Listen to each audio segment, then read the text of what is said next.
احلى حلويات هتعمليها في رمضان، ومقادير سهله وبسيطه جدا عندك في البيت. وكمان غير كده بمشبك الغسيل هنطلع الجمال والحلويات ده كله. بس بقى ايه، قبل ما نبدا الفيديو بتاعنا يا حلوين، شجعونا كده بلايك واشتراك في القناه ونصلي على الرسول، ونشوف الجمال ده ازاي النهارده عملناه. يلا بينا. اول حاجه هنسمي الله ونبدا في الشربات بتاعنا. هننزل هنا بكوبايتين من السكر، عليهم كوبايتين من الميه، علشان انا عايزه النهارده الشربات بتاعي يبقى خفيف وبارد. تاني كوبايه، وهننزل كده بنص عصره من الليمونه. نولع عليه النار ونسيبه يغلي كده حوالي 5 دقايق مع نفسه. وبعد كده بقى نطفي النار ونحط ذره من الفانيليا، وكده الشربات بتاعنا تمام.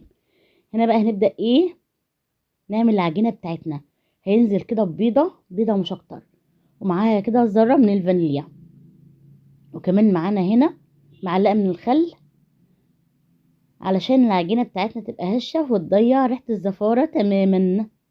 ومعانا كمان هنا معلقة من السمنة، دي طبعا يا جماعة سمنة بلدي،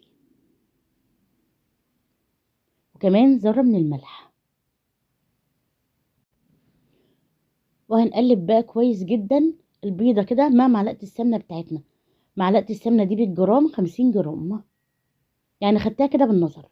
بعد كده بقى هننزل بربع كوباية من المية، برضو كمية يا جماعة 50 جرام.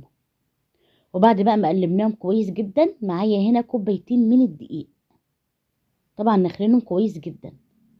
وابدأ بقى كده الأول أقلبهم بالمعلقة لحد ما كله كده يندمج مع بعضه بالشكل ده. شايفين المقادير بتاعتنا سهلة وبسيطة جدا. في المرحلة دي بقى ما ينفعش المعلقة تشتغل معانا. بعد ما خلطت بقى المكونات، هبدأ كده بإيدي ألم العجينة بتاعتي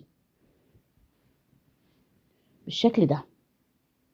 طبعا واحنا بنلم كده ايه من حوالين الجوانب.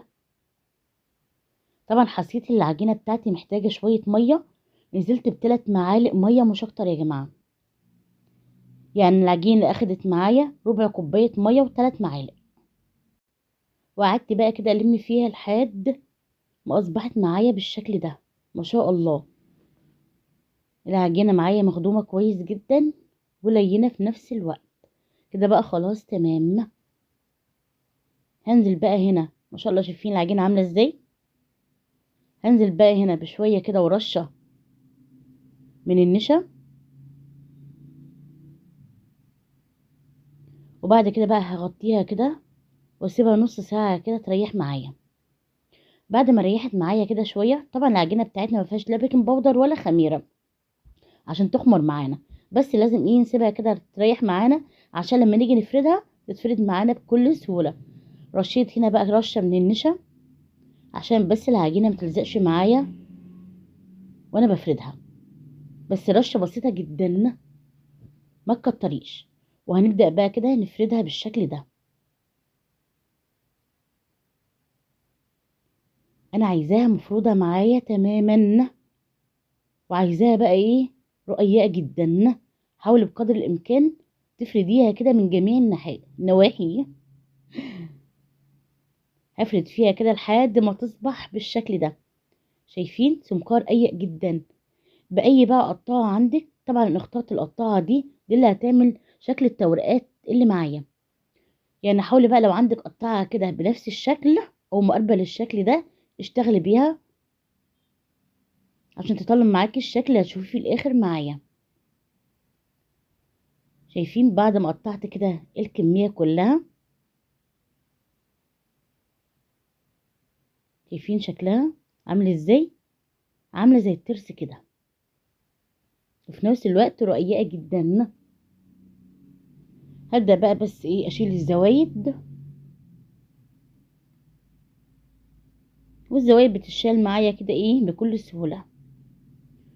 وطبعا يا جماعة الزوايد دي مش بتترمي، لا، بنرجع كده نلمها ونفردها تاني. وبنفس ايه الموضوع، هنفردها ونشكلها بالقطاعة لحد اخر قطعة معانا حبايبي. بعد ما خلصنا بقى قطعة العجين كلها وشكلناها بنفس الطريقة، ودي بقى ايه الكمية اللي طلعت معانا، ودي شكلها. هنشوف دلوقتي بقى هنعمل ايه الخطوة الجاية. هنا بقى جبت معلقة كده من الدقيق ونزلت عليها كده بشوية من المية. يا دوبك احنا عايزين ايه، حاجة بسيطة بس نلم بيها العجين بتاعنا. هنعمل ايه بقى، هنجيب كده اول قطعة وهناخد كده بقى مسحة من الدقيق من النص بس، علشان نلزق بس ايه القطع مع بعضها مش اكتر. هناخد كده ايه 4 قطع مع بعض، ممكن تخليها 3 على فكرة، ولو خليتيها 3 هتبقى احسن. انا في المرحلة دي عملتها 4 طبقات، كل طبقة بين التانية بحط كده في النص شوية من الدقيق، بلزق بيهم بس الطبقات بتاعتي بالشكل ده. اخلص بقى بقية الكمية وبعد كده ايه ارجع لكم. ودي بقى بعد ما خلصت الكمية بتاعتي، هنا بقى احط كده زيت في الطاسة بتاعتي واسيبه بقى لما يسخن خالص. هنا بقى ايه السحر معانا، مشبك الهدوم يا جماعة. وهنشوف الوقت هنعمل بالمشبك ايه. هناخد كده قطعة وهنطبقها كده بالشكل ده، وبالمشبك بقى هنضغط كده ضغطة كويسة جدا. طبعا الزيت بيبقى في المرحلة دي حامي وسخن معانا، يا دوبك بس هنشمعها كده ثواني. ولما تشمع معانا كده خلاص هشيل المشبك.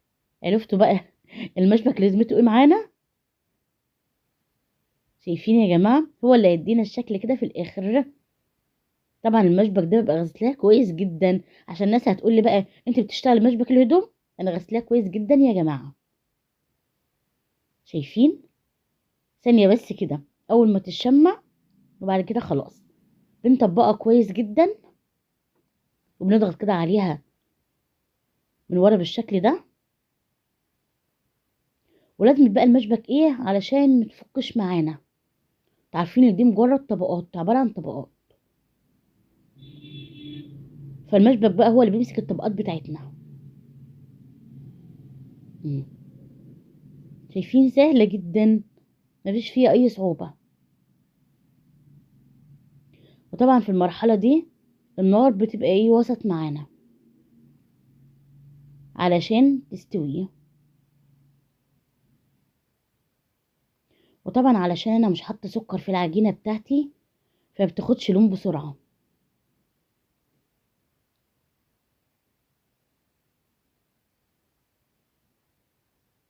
شايفين، هنا بقى طبعا مهدية النار، وزي ما قلت لك في الاول النار بتبقى سخنة معايا، وبعد كده بهدي النار معايا خالص، وكمان علشان تستوي معايا وتقرمش في نفس الوقت. شايفين بديلها كده لون من جميع الجهات. شايفين لونها عامل ازاي، بجد يعني ريحتها جنان، ما بالكوا بقى بطعمها. هنا بقى بعد ما طلعت اول مرحلة، شايفين، بعد كده بقى هكمل مع نفسي وبعد كده ارجع لكم.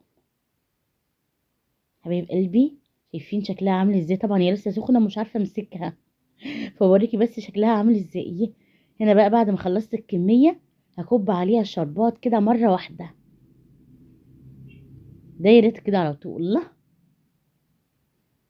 واسيبها بس كده ايه ثواني في الشربات بتاعي لما تشرب بس الشربات. يا سيدي على الجمال، شايفين الروعة يا جماعة؟ بحاجة بسيطة جدا عملنا احلى حلويات. بعد كده بقى هنطلعها ونصفيها من الشربات كويس جدا بالشكل ده. شايفين شكلها عامل ازاي؟ ما شاء الله، حاجة كده فاخر من الاخر. هنا بعد بقى ايه ما طلعتها من الشربات وصفت خالص معايا، شايفين شكلها عامل ازاي؟ والله العظيم يا جماعة بجد تستحق التجربة. حاجة سهلة وبسيطة جدا وطعمها تحفة تحفة. يعني طعمها كده مقارب للبقلاوة للقطايف، بس جميلة جدا مقرمشة وطعمها جميل. بجد يعني ايه جربوها، مقاديرها سهلة جدا. يعني عبارة عن بيضة وكوبايتين من الدقيق ومعلقة من السمنة، مش اكتر من كده. هتطلعي معاكي الحلويات الجميلة دي. ممكن بقى رايحة زيارة لأي حد، ما شاء الله، تحفة تحفة تحفة. لو عجبكم بقى فيديو النهارده واستفدتوا منه، شجعونا بلايك واشتراك في القناة وشير الفيديو ده عشان يوصل لأكبر عدد من الناس. السلام عليكم.